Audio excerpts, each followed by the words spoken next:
আজ সকালের জলখাবার আলুর চপ।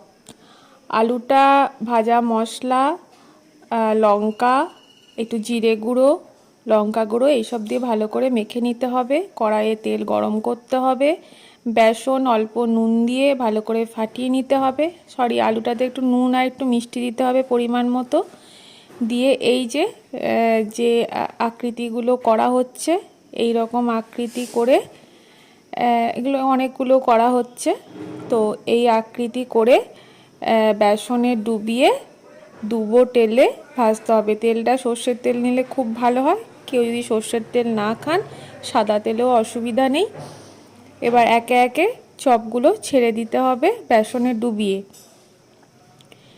এরপর চপগুলো এপিঠ ওপিঠ খুব ভালো করে লাল করে ভাজতে হবে এবং চপগুলো যাতে একে অপরের সাথে লেগে না যায় সেটাও দেখতে হবে।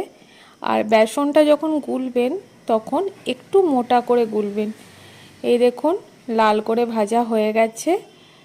এবার দু পিঠ আর একটু লাল করে ভাজা হয়ে যাওয়ার পর ব্যাস পরিবেশন করুন। অসাধারণ খেতে হবে। আজকে আমার এই মিনি ব্লগটা এইটুকুই। নমস্কার।